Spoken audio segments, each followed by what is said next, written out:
আসসালামু আলাইকুম এভরিওয়ান। আশা করি আপনারা একসের ভালো আছেন, মুইও একসের ভালো আছি। দোয়া করি আপনারা সবাই একসের ভালো থাকেন। মোর লেগেও মাঝে মধ্যে একটু দোয়া টোয়া করেন। যাই হোক, আজকে কেন যেন সকাল থেকে একসের মাওয়া মাওয়া ফিল হইতেছে। খুব ইলিশ মাছ মিস করতেছি, মন চাইতেছে কড়া করে টাটকা করে ইলিশ মাছ বাইচা বেগুন ভাজি দিয়া মরিচের ভর্তা টর্তা দিয়ে এরপর মাওয়া যায় ইলিশ মাছ খাই। যাই হোক, মাওয়া যাওয়া তো সম্ভব না। ফেসবুকে ঢুকলে দিয়ে মানুষে লাফায় জাফায় মাওয়া যাইতে আছে, ইলিশ মাছ খাইতে আছে, করতে আছে, আমোদ ফুর্তি। হ্যাঁ মনে বেমালা আমোদ ফুর্তি। যাই হোক, মোর মনে ফুর্তি নেই, হেতে কি এসে হেতে মুই কি খামু না? মোর খাইতে মন চেয়েছে, মোর তো ইলিশ মাছ খাইতে হইবে। এর লেগে মুইও বাসায় আইয়া আমার ফ্রিজে একটা ইলিশ মাছ আনলে হেগো নামাইছি। নামাই ইলিশ মাছটা সুন্দর করে, যাই হোক, ইলিশ মাছটা সুন্দর কইরা কাইটটা কুইটটা ধুয়ে মুছা এরপর চিন্তা করলাম একটু বেগুন ভাজি করি। এরপর বেগুনগুলা নিলাম, সুন্দর করে বেগুনগুলা ধুয়ে এখন গোল গোল গোল গোল চান্দের লাহান একেবারে সুন্দর গোল গোল গোল গোল করে আমি বেগুনটি কাটতে লইতে আসি। যাই হোক, বেগুনগুলা কাটা হইলে এরপরে আমি বেগুনগুলা সুন্দর করে ডুবু ডুবু তেলে একদম মসমস করে ভাজতে হইবে। যত সুন্দর ভাজা হইবে তত খাইতে টেস্টি হইবে। এই যে আমার ইলিশ মাছ, বাহ, একদম চকচকে চকচকে করতেছে।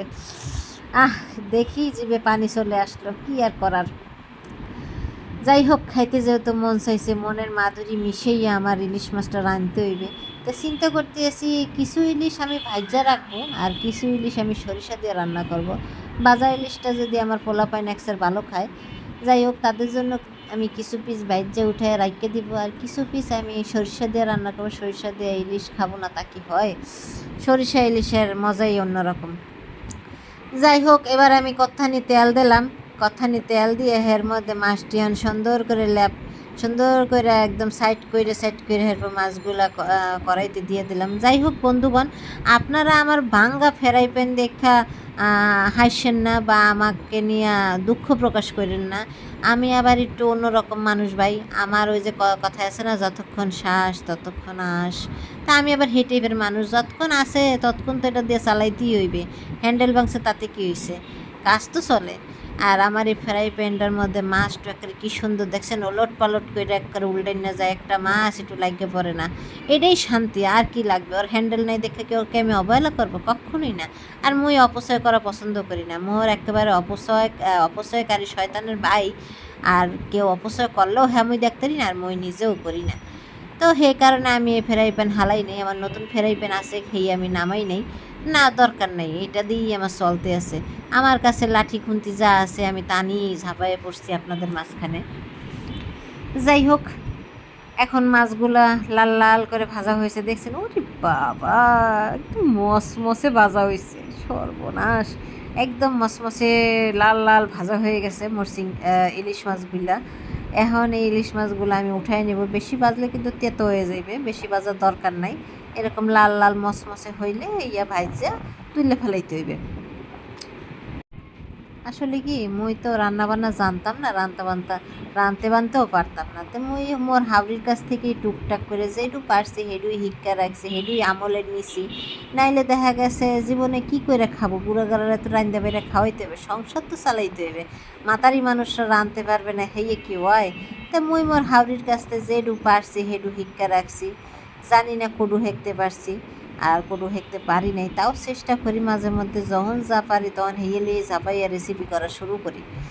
যাই হোক, বাকি কয়টা মাছ আসলে সেই মাছ কয়টা একেবারে সুন্দর কইরা উঠাইয়া মই একেবারে সুন্দর করে এখন এটুও ভাজমু। একুলে আমি সরিষা ইলিশ রান্ধি। ওকুলে কয়টা মাছ ভাজ্যা উড়াইছি, বাকি মাছটিও আমার ভাজা হয়ে গেছে। তাহার এনে এখন আমি তেলটা একটু গরম দিমু। গরম দেহের মধ্যে পেঁয়াজ দিয়া পেঁয়াজটাকে সুন্দর কইরা ভাজা ভাজা করতে হইবে। মোর গুঁড়াগাড়া যেরমভাবে আমার কলজেটা ভাজা ভাজা পোড়া পোড়া কইরা খায়, ঠিক সেরম কইরা পেস্টটাও ভাজা ভাজা করতে হইবে।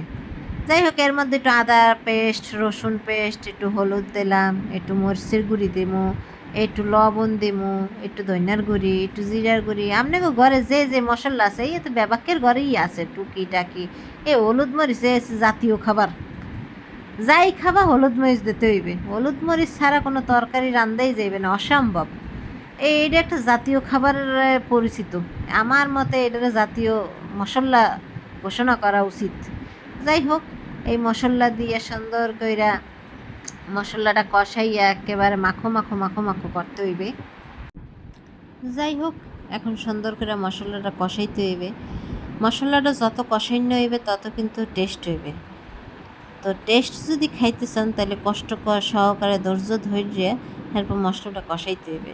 তার মই মশলা কষাইতে আসি, এখন সুন্দর করে কষাইন্য হইলে এরপর আমি এর মধ্যে একটু ঝোল দিয়ে দেব। আর আমি একটু সরিষা ব্লেন্ডারে বাইটতে লইছিলাম, সেই সরিষাটু সুন্দর করে একটু বাড়তে যাইয়া মুই একটু পানি বেশি দিয়ে লাইছি, তার একসার পান্না পান্না হয়ে গেছে। যাই হোক, কোনো ব্যাপার না, চুলার মধ্যে দিলে পানিও শুকাইয়া কইমা যাইবে, হেদ দিয়ে চালাই দিমু। আমি আসলে বুঝতে পারি না পানির পরিমাণটা বেশি হয়ে যাও, আর সরিষাটা একেবারে ঝোল ঝোল হয়ে গেছে। এই দেখেন সরিষাটা একেবারে ডাইল হয়ে গেছে। সরিষা কম আনলে তো হইতে বা একটু পানি দিয়া যেই ব্লেন্ডার করছি একেবারে গলিয়া শেষ। যাই হোক, মোর সরষা দেওয়া শেষ, এখন হুররমি দিয়ে দিছি। এখন হুররা দিয়ে সুন্দর করে লাড়াচাড়া দিয়ে একেবারে সুন্দর করে সেট করে দিতে হইবে। যখন এই মশলাটা যখন ফুটতে হইবে, সরিষা দিয়ে যখন সুন্দর একটা স্মেল বাইরেবে, তখন এই যে ইলিশ মাছগুলো আমি এর মধ্যে চুবাইয়া দেব।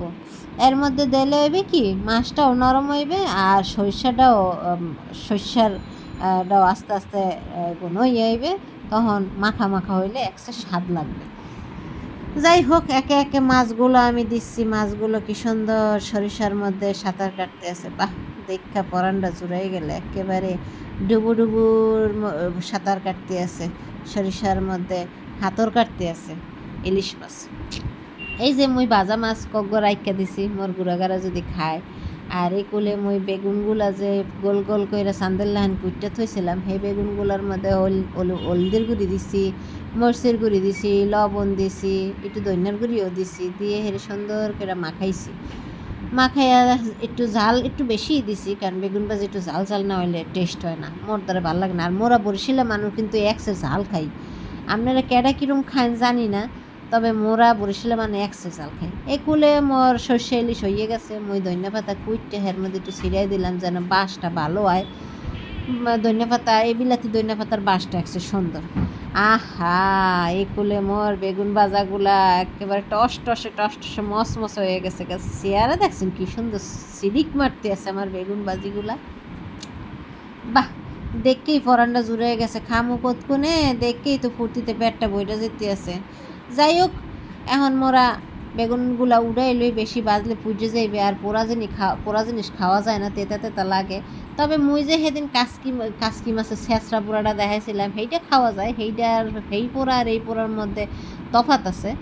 তো এরপরে আরও কয়েক আসলে বেগুন মুই হেয়েও দিয়ে দিই। হ্যাঁ, ওরে খাওন কি কয় সারাদিন কষ্ট করে যাইয়া হের পর আবার এত তামসা কার মন চায় করতে, তারপর কি আর করা, ফ্যাটের কারণে এত যুদ্ধ করতে হয়। মন চাইলেই তো আর কেউ রাইন্দা দেবে না, কষ্ট হইলেও নিজের রাইন্দা খাওয়া লাগবে।